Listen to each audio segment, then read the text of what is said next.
Brightly beams our Father's mercy from his lighthouse evermore.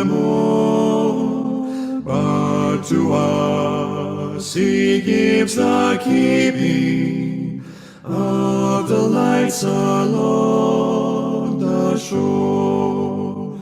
Let the lower lights be burning, send a gleam across the way. Some poor fainting, struggling seaman, you may rescue, you may save.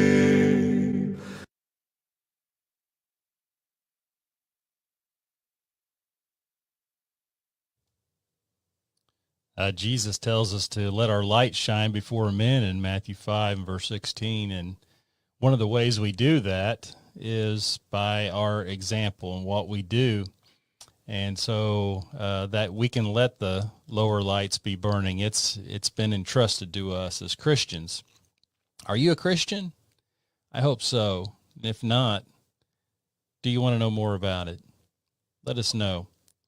Say it with me, Psalm 118, verse 24, this is the day the Lord has made. We will rejoice and be glad in it. Remember Hebrews 3 and verse 13, but exhort one another daily while it's called today, lest any of you be hardened through the deceitfulness of sin. We're engaged in a series of studies right now about doing right. I hope you're interested in doing right. I wouldn't think you'd be listening to a discussion like this unless you were. But the thing is, even for those of us who are interested in doing right, sometimes we can delude ourselves into thinking there is a excuse for doing wrong at times, or excuse ourselves from doing the right thing. So last time we talked about doing right, whether anyone sees us or not. And today we want to talk about doing right regardless of what everybody else is doing, regardless of what everybody else is saying, regardless of what the public opinion is about a particular thing. And that all goes back to, what does God say about it? You know, if God says a thing is right, it's right. If God says a thing is wrong, it's wrong all the time. It doesn't matter what excuses or you know, what we would call circumstances that that prevail, that would nullify the norm. None of that matters. If God says it's wrong, it's always wrong. If God says it's right, it's always right. If I, as a parent, if I'm warning my kids, don't do that just because everyone's doing it, and that's my only motivation, well, that falls way short. But I do need to be warning them that just because everyone's doing it doesn't make it right. What does God say about it? A lot of times we may be willing to admit that the thing is wrong, at least in principle, but we all of a sudden rationalize it because there are so many people who are involved in it. It has become so prevalent that we think it is now insignificant. Our language would be such a thing. When I was growing up, even very minor slang terms were not allowed in my house. The things that I hear people saying today, Christians saying today, were not allowed in my house. And I'm not saying that those things are necessarily right or wrong. I'm saying that my parents certainly erred on the side of caution. They didn't want to get anywhere close to slang language that could be misconstrued as taking the Lord's name in vain, or saying things that were disrespectful or profane. And those things now I hear regularly. Watching things on TV or videos, or going to the movies. When I was young, there were things that, were just bordering on shady, and people would avoid those because they just got too close. Now, Christians are making excuses. Well, I hear that kind of language everywhere. It doesn't affect me. I see that kind of thing all the time. It doesn't affect me. Well, the fact is, it does affect us, whether we want to admit it or not. And I've even done some experiments with, especially with my teenage classes through the years, to show that even when we don't know things are affecting us, they do. And if you're interested in some of those experiments, I'll be glad to share that with you. But, we can't think that things are just trivial because so many people are involved in it. I can remember when I was working in various jobs in the past, punching a clock. And I've had people that would call me and say, hey, I'm going to be a few minutes late to work. Can you punch my time clock card for me? Now, a lot of people were doing that. Does that make it right? What that time card clock says is, I was here, present, and working at 8 a.m. And what reality is, I didn't get there till 8:10 or 8:15. And my employer paid me for that time that I slept in or got caught in traffic or whatever. That's stealing. Now, we might like to think, well, that's not really like walking in a holdup with a gun, but it's stealing. If you were the employer, you would certainly consider that stealing. And yet we rationalize things like that. I've heard people talk about taking towels from motel rooms, or I used to be around a lot of people that were in the trucking business, and heard some people that were involved in trucking, say, well, there's no way for me to do this legally and make a living. I have to fudge a little bit on my logs or whatever, to be able to make a living. And so they excuse behavior that they readily admit is wrong. And they say, all the truck drivers know that. And I'm not trying to talk bad about truck drivers. In fact, that has become less and less of a thing now with what the government is requiring in electronic logs, and it's much more difficult to do that. But it's not just there. It's everywhere. People copy books illegally. They copy copyrighted music illegally, copy computer software. And a lot of times the excuse that we make is, well, so many people are doing it. It's become accepted. It's just a trivial thing. I want to remind you of a few Bible principles that should help us to guard our hearts in doing right, because it's the right thing to do, regardless of how many other people are involved in trying to gild the lily, trying to do the wrong thing. So let's think about how doing the right thing is always right, regardless of how many people are doing it a different way. Go with me over to Luke chapter 16 and verse 10, where Jesus says, "He who is faithful in what is least is faithful also in much. And he who is unjust in what is least is unjust also in much." Now, that becomes a very prevalent and important teaching for us. And the reason that is because it affects so many areas of our life. Now, that teaching, that saying by Jesus is right on the heels of his parable of the unjust steward. And I would say that's a difficult parable. There are things in there that take me a long time to work out. But there's an overall easy message there, that we're supposed to do the right thing.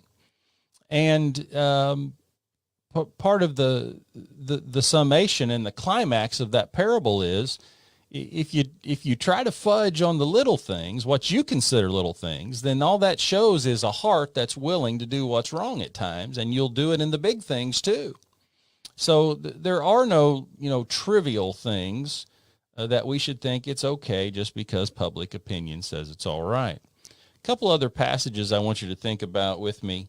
Over in Exodus chapter 23, where God is speaking through Moses and telling Moses to teach the people this law, what's just. And he says in Exodus 23, "You shall not circulate a false report. Do not put your hand with the wicked to be an unrighteous witness. You shall not follow a crowd to do evil, nor shall you testify in a dispute so as to turn aside after many to pervert justice." Now, there's two words there in verse 2 I want you to think about. You shall not follow a crowd. A crowd is not one or two, is it? A crowd is a lot. And here a lot of people are doing evil, but God says don't follow them. He says don't testify in a dispute so as to turn aside after many to pervert justice. There are many that are doing it, but God says you don't do it. It doesn't matter how many people are doing it. You don't do it. So the majority public opinion didn't make a thing right, and it doesn't make a thing right now. You remember Jesus teaching about this on the paths of life. Matthew 7 and verse 13, "Enter by the narrow gate, for wide is the gate and broad is the way that leads to destruction, and there are many who go in by it, because narrow is the gate and difficult is the way which leads to life, and there are few who find it." Now, there's a lot of people going in the wide gate, the broad way. There's a lot of people, but it leads to destruction. Do you want to end up in destruction? Do you want to be destroyed? Many people are going that way. Doesn't make it right, does it? Doesn't make it a destination that we want. Now, one other passage I want to remind you of before we end this particular segment. It comes from Numbers chapters 13 and 14, where you might remember that spies were sent into the promised land. And these spies returned. They wanted a report before they went in to take the promised land. And so 12 spies were sent out. Okay, remember that number. 12 spies, one from each of the tribes of Israel, sent out to spy out the land. And as they return, it says in Numbers 13 and verse 25, they returned from spying out the land after 40 days. They departed and came back to Moses and Aaron and all the congregation of the children of Israel in the wilderness of Paran at Kadesh. They brought back word to them and to all the congregation and showed them the fruit of the land. Now, twice in verse 26, it says all the congregation, and then it also says all of them. So, we're talking about the majority. We're talking about everyone here. And so these spies showed them the fruit of the land that was just incredible. They brought back, but they also tell them about the fact that they saw giants there. They saw fortified cities. And what they said in verse 31 is, "We are not able to go up against the people, for they are stronger than we." And the result, as chapter 14 starts, is all the congregation lifted up their voices and cried, and the people wept that night. And verse 2, "And all the children of Israel complained against Moses and Aaron, and the whole congregation said to them, 'If only we had died in the land of Egypt, or if only we had died in this wilderness.'" And then if you'll notice in verse 4, "So they," that is all the congregation, "said to one another, 'Let us select a leader and return to Egypt.'" All the congregation, that is the majority. But now in verse 6, Joshua, the son of Nun, and Caleb, the son of Jephunneh, who were among those who had spied out the land, tore their clothes, and they spoke, 2 people out of an entire congregation that may have been millions.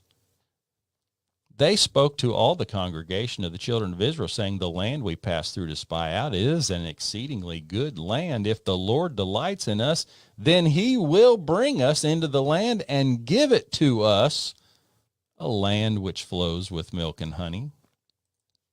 They didn't go the way that the majority went. They didn't even go the way that the majority of the spies went. They are 2/12. They are 1/6 of the spies that were sent out. They are a small minority, but they went the right way. You see, it's never right to go the way of the majority. It may be the easy way, but it's never right to go that way if that way is wrong. Right's always right. Wrong's always wrong. It doesn't matter how many people are on which side. It's just right and wrong. Hope these things will help us throughout the day today. There'll be some decisions that come up. Maybe a lot of folks will say, hey, everybody does it. But maybe we can now stop and say, what does the Lord say about it? I don't care how many people do it. All I want to know is, what does the Lord say about it? Hey, thanks for thinking about these things. I hope that they'll be of some value to you. If you want to talk more about them, if you agree or disagree, or you have things you want to discuss more or thoughts about topics for the future, leave a comment, whether it's here on Facebook or YouTube. Use Messenger or use the comment section on YouTube. Send an email to me or to the church, and we'll be glad to talk to you at length about those things and any other things, spiritual things that you would like to talk about. We would like to make ourselves available to you. Hey, until next time, if the Lord allows us to live and he gives us another opportunity, I hope that you all have a great day and you do the right thing, no matter how many people are doing the wrong thing. Trim your feeble lamp, my brother. Some poor sailor tempest tossed, trying now to make the harbor, in the darkness may be lost. Let the lower lights be burning, send a gleam across the way. Some poor fainting, struggling seaman, you may rescue you.